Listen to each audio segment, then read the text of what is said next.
नमस्ते। आज हम एक ऐसे टॉपिक पर बात करने वाले हैं जिसका नाम सुनते ही ना लोगों के मन में 100 सवाल और एक अजीब सा डर बैठ जाता है और वो टॉपिक है दक्षिणमुखी घर। जैसे ही कोई कहता है साउथ फेसिंग, दिमाग में टेंशन की घंटी बजने लगती है ना। तो क्या ये सच में इतना अशुभ है जैसा लोग कहते हैं या फिर कहानी कुछ और है? चलिए आज की इस बातचीत में हम सिर्फ सुनी सुनाई बातों को नहीं दोहराएंगे बल्कि हम इन मिथकों के पीछे का सच जानेंगे और वास्तुशास्त्र के असली लॉजिक को समझेंगे जो पूरी तरह से एनर्जी साइंस पर आधारित है। तो सबसे बड़ा सवाल जो हर किसी के दिमाग में आता है, क्या एक साउथ फेसिंग घर लेना सच में एक बहुत बड़ी एक महंगी गलती हो सकती है? ये सवाल सिर्फ पैसों का नहीं है, ये जुड़ा है हमारे सपनों से, हमारे परिवार की खुशी से, जब कोई अपने लिए एक घर बनाने की सोचता है। आज हम इसी सवाल का जवाब ढूंढने निकले हैं, लेकिन अंदाजे से नहीं बल्कि वास्तु के गहरे लॉजिक, साइंटिफिक नजरिए और एनर्जी बैलेंस के सिद्धांतों के हिसाब से। तो चलिए पता लगाते हैं कि सच आखिर है क्या। अच्छा, तो सबसे पहले ये समझते हैं कि डर आखिर आया कहां से। मतलब क्यों साउथ डायरेक्शन को लेकर इतनी नेगेटिविटी है समाज में। इस सेक्शन में हम उन्हीं पुरानी कहानियों और मान्यताओं को देखेंगे जिनकी वजह से चिंता पैदा हुई और बिना सवाल किए एक पीढ़ी से दूसरी पीढ़ी तक चलती चली गई, क्योंकि प्रॉब्लम की जड़ को समझे बिना उसका सॉल्यूशन कैसे मिलेगा, है ना। ये शायद वो एक लाइन है जो इस सारे डर की जड़ है। सबसे कॉमन और सबसे पावरफुल मिथक पुरानी कथाओं और शास्त्रों में साउथ डायरेक्शन को यम की दिशा बताया गया है, यानी मृत्यु के देवता की। और बस इसी एक बात ने लोगों के दिमाग में ऐसा घर कर लिया है कि इस डायरेक्शन से जुड़ी हर चीज उन्हें नेगेटिव और अशुभ लगने लगती है। पर सवाल यह है, क्या वास्तुशास्त्र भी इसे लिटरली मतलब शब्दशः ऐसे ही देखता है या फिर इसका कोई और गहरा सिंबॉलिक मतलब है जिसे हम शायद समझ ही नहीं पा रहे हैं।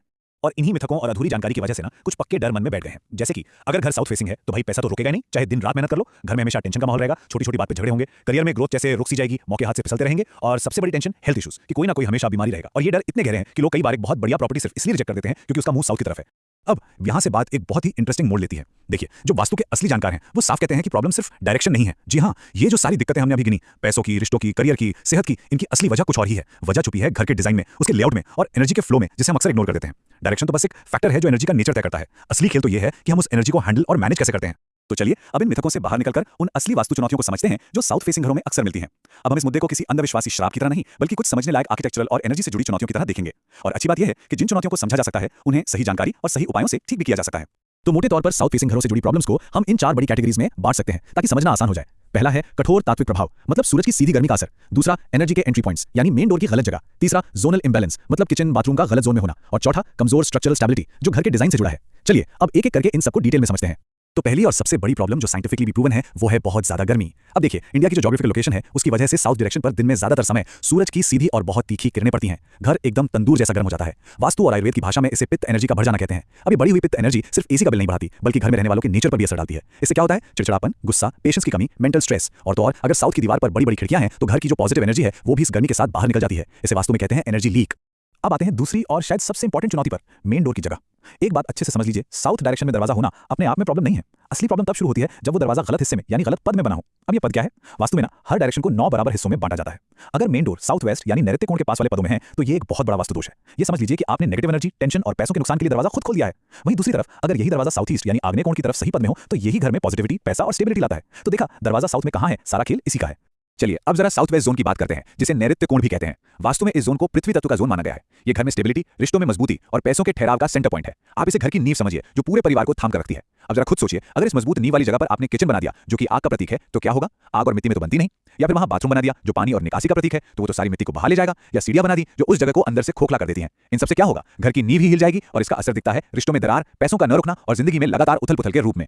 इसको समझने का ना एक बहुत ही बढ़िया तरीका है, आप साउथ फेसिंग घर को एक हाई परफॉर्मेंस स्पोर्ट्स कार समझिए। क्या वो कार खराब होती है? अरे नहीं, वो तो दुनिया की सबसे पावरफुल कारों में से एक है। लेकिन उसे चलाने के लिए एक एक्सपर्ट ड्राइवर चाहिए, उसके मेंटेनेंस के लिए खास ध्यान और एकदम सटीक ट्यूनिंग चाहिए होती है। जरा सी भी गलती हुई और गाड़ी आउट ऑफ कंट्रोल। बिल्कुल इसी तरह साउथ फेसिंग घर एनर्जी के मामले में बहुत पावरफुल और डायनामिक होते हैं। अगर वास्तु के हिसाब से उन्हें ठीक से बनाया जाए, उन्हें बैलेंस किया जाए तो वो आपको नाम, पैसा, सक्सेस सब कुछ दे सकते हैं। पर अगर उन्हें इग्नोर किया गया तो यही पावरफुल एनर्जी विनाशकारी भी बन सकती है। तो हमने अब तक प्रॉब्लम्स और उनकी वजहों को तो अच्छे से समझ लिया है, पर सिर्फ प्रॉब्लम की बात करने से क्या होगा? वास्तुशास्त्र प्रॉब्लम्स का नहीं, सॉल्यूशंस का शास्त्र है। तो अब हम बात करेंगे समाधान की। इस हिस्से में हम कुछ ऐसे प्रैक्टिकल और आसान वास्तु उपायों को जानेंगे जिनसे साउथ डायरेक्शन की इस पावरफुल एनर्जी को कंट्रोल करके घर में सुख शांति लाई जा सकती है। तो सबसे पहली प्रॉब्लम क्या थी? बहुत ज्यादा गर्मी। उसे कंट्रोल करना बेहद जरूरी है। इसके लिए कुछ बहुत ही प्रैक्टिकल और लॉजिकल तरीके हैं। पहला, जब घर बनवा रहे हो तो साउथ की दीवारें थोड़ी मोटी बनवाइए, ये नेचुरल इंसुलेशन का काम करेंगी। और खिड़कियों पर भारी डार्क कलर के पर्दे लगाइए। दूसरा, घर के साउथ में बाहर की तरफ ऊंचे घने पेड़ लगाइए जैसे अशोक या नीम। ये एक नेचुरल शील्ड की तरह काम करते हैं, धूप को सीधे दीवारों तक आने ही नहीं देते। और तीसरा, अगर बड़ी खिड़कियां हैं तो उन पर रिफ्लेक्टिव फिल्म लगवा सकते हैं, ये गर्मी और यूवी रेस को बाहर ही रोक देती है। अच्छा, अब देखते हैं कि अगर घर के अलग अलग जोन में कोई गड़बड़ है तो उसे कैसे ठीक करें। मान लीजिए साउथ वेस्ट में किचन या टॉयलेट है जिससे इंस्टेबिलिटी आ रही है, तो हमें उस एरिया को भारी करना होगा। कैसे? वहां कोई भारी अलमारी या सोफा रखिए। दीवारों पर अर्थी कलर्स जैसे ब्राउन या येलो यूज कीजिए। कुछ क्रिस्टल्स जैसे स्मोकी क्वार्ट्ज रखने से भी ये जोन स्टेबल होता है। अब अगर साउथ ईस्ट जो आग का कोना है वहां टॉयलेट या बाथरूम है तो फायर एलिमेंट डिस्टर्ब हो जाता है। इसे ठीक करने के लिए वास्तु पिरामिड या पीतल की बनी कुछ खास रेमेडीज यूज की जाती हैं। और जैसा हमने पहले बात की, अगर साउथ वॉल पर ज्यादा खिड़कियों से एनर्जी लीक हो रही है तो उस दीवार को भारी दिखाइए, उस पर कोई बड़ी पेंटिंग लगाइए या डार्क कलर्स जैसे ब्राउन या मरून से पेंट करवाइए। और ये एक बहुत ही कमाल का वास्तु प्रिंसिपल है। अक्सर लोगों को लगता है कि साउथ फेसिंग घर में पैसों की दिक्कत है तो उपाय भी साउथ में ही होगा, लेकिन वास्तु हमेशा बैलेंस का नाम है। देखिए, पैसों का फ्लो, नए मौकों का आना, ये सब नॉर्थ डायरेक्शन से जुड़ा है, जिसे कुबेर की दिशा कहते हैं। इसलिए साउथ की फायर एनर्जी को बैलेंस करने के साथ साथ अगर हम नॉर्थ डायरेक्शन, जो कि वाटर एलिमेंट की डायरेक्शन है, उसे भी मजबूत कर दें तो पैसों की प्रॉब्लम बहुत तेजी से सॉल्व होती है। इसके लिए क्या करें, नॉर्थ जोन को साफ सुथरा रखें और वहां एक छोटा सा वाटर फाउंटेन या एक एक्वेरियम रखें। ये साउथ की आग को नॉर्थ के पानी से बैलेंस करता है और मनी फ्लो को स्मूथ बनाता है। तो इतनी सारी बातें समझने के बाद मिथकों से लेकर साइंटिफिक चैलेंजेस और उनके प्रैक्टिकल सॉल्यूशंस तक अब हम एक नतीजे पर पहुंच सकते हैं। इस पूरी बातचीत का निचोड़ क्या है? क्या साउथ डायरेक्शन वाकई खराब है या असलियत कुछ और है? चलिए आखिरी फैसले पर आते हैं। तो आखिरी और साफ फैसला यह है कि साउथ फेसिंग घर अपने आप में बुरे या अशुभ बिल्कुल नहीं होते। हाँ, वो एनर्जी को लेकर बहुत ज्यादा सेंसिटिव होते हैं। उनकी एनर्जी बहुत पावरफुल होती है, जिसे अगर सही से हैंडल ना किया जाए तो वो नेगेटिव असर डाल सकती है। ये एक म्यूजिकल इंस्ट्रूमेंट की तरह है। किसी अनाड़ी के हाथ में होगा तो शोर मचाएगा, लेकिन वही जब किसी उस्ताद के हाथ में आता है तो उससे खूबसूरत धुन निकलती है। अगर घर का लेआउट, दरवाजे की पोजीशन, जोन्स सब वास्तु के हिसाब से नहीं है तो दिक्कतें आती हैं, पर इसका दोष डायरेक्शन का नहीं है, दोष है उस एनर्जी के गलत मैनेजमेंट का। और अब सबसे मजेदार और जरूरी बात, वास्तुशास्त्र ये भी कहता है कि जब इसी साउथ डायरेक्शन की पावरफुल एनर्जी को सही तरीके से बैलेंस कर लिया जाता है ना, तो यही डायरेक्शन इंसान को शोहरत, समाज में इज्जत, जबरदस्त कामयाबी और लीडरशिप क्वालिटी दे सकती है।